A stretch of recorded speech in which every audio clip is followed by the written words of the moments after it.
مسا الخير يا 99 جنبت وسواقها مسكين لا زال في سبات. مشعت لكم الليلة قصيدة من نوع آخر من قصايد شعار قيفه المبدعين، والشاعر قايد صالح السرحاني أبو سامي الملقب بالكيس، هو من أقوى وأبدع شعراء قيفه. قال مسا الخير يا 99 جنبت وسواقها مسكين ما زال في سبات. نظام الكترونيات باللمس جاوبت ولمبات حمراء في كراسي مذهبات. جهاز الكتروني لا لمسته تجاوبت وقنديل يتنقل على 5 مركبات. أعاصير هبت في ضلوعي وهبهبت وهزات لا زالت بعلم المغيبات. وموجات كره ومغناطيسية هذهبت من أعضاء جسمي قدره العزم والثبات. وأشياء غريبة قامضه والذي ثبت وجود الدواعي للهواء والمسببات. فمن أين هي تلك الغزال التي سبت فؤادي بنظرات العيون المذهبات. ونفسي لها في دمع عيني تسربت وذابت عليها النفس في دمع ذائبات. وأرواحنا شوقا وعشقا تجاذبت بموجات صوتية سريعة وذبذبات.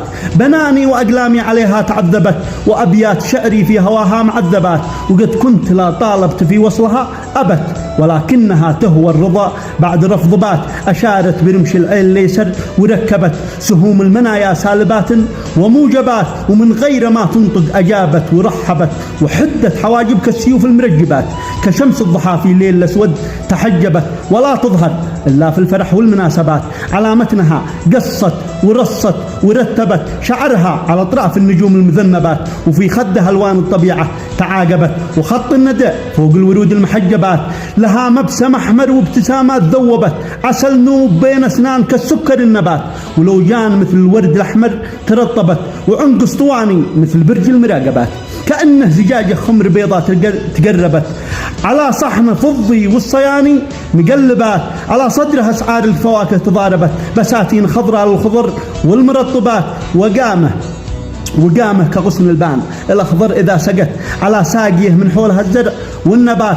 عصا خيزرانه فوق خاتم تركبت تثير التساؤل حولها والتعجبات. تحنت في انصاف الليالي وخضبت يديها ولاحت كالبياض المكتبات.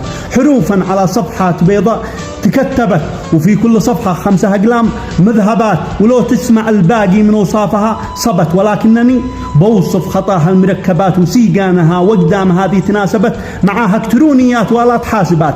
فلا أب خلفها ولا أم أنجبت مثلها البيض الحسام المحجبات.